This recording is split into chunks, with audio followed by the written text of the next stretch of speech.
Baik, Assalamualaikum warahmatullahi wabarakatuh. Perkenalkan, nama saya Sultan Nadi Widana yang merupakan peserta Laksar kelompok 3 angkatan 2021 kelas BPSDM Provinsi Kalimantan Utara. Di sini saya akan memaparkan tugas agenda 3 saya yang berjudul manajemen ASN dan smart ASN. Yang pertama ialah manajemen ASN. Manajemen ASN merupakan sistem pengelolaan ASN untuk menghasilkan ASN yang profesional dan berkualitas. ASN sendiri terdiri dari dua jenis kepegawaian, yaitu PNS dan P3K.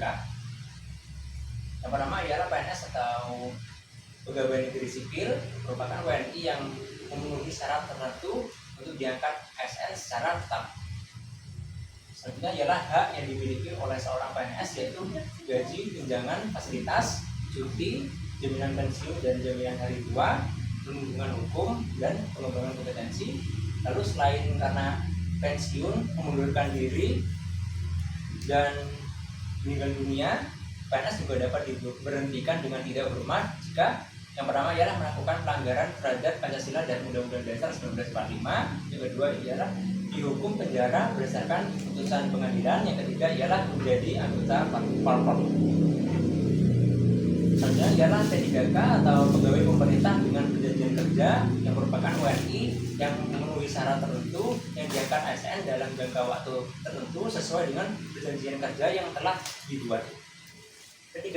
P3K sendiri memiliki hak yang meliputi gaji, tunjangan, cuti, perlindungan hukum, dan pengembangan kompetensi.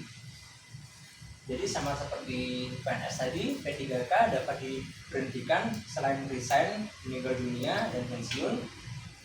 P3K dapat diberhentikan dengan tidak hormat jika yang pertama ialah melakukan pelanggaran terhadap Pancasila dan Undang-Undang 1945, dihukum penjara berdasarkan putusan pengadilan, dan menjadi anggota parpol. Berikut merupakan tugas utama ASN. Yang pertama ialah menjadi pelaksana kebijakan publik yang amanah dan bertanggung jawab. Selanjutnya ialah menjadi pelayan publik yang profesional, dan yang terakhir ialah sebagai perangkat dan pemersatu bangsa, karena kita ketahui PNS dan P3K merupakan teladan bagi masyarakat. Selanjutnya ialah materi Smart ASN. Smart ASN merupakan kemampuan seorang ASN untuk bijak dalam berliterasi digital. Untuk menggapai kemampuan bijak berliterasi digital, seorang ASN harus menghindari yang pertama ialah hoax atau berita dan informasi bohong. Yang kedua ialah perundungan di dunia maya yang dapat berupa membagikan data personal orang lain, memata-matai orang lain di dunia maya, membalas dendam orang lain melalui penyebaran foto atau video vulgar dengan tujuan memeras orang lain. Dan yang ketiga ialah ujaran kebencian yang merupakan ungkapan menyakiti seseorang dengan tujuan membangkitkan permusuhan, kebencian, dan kekerasan.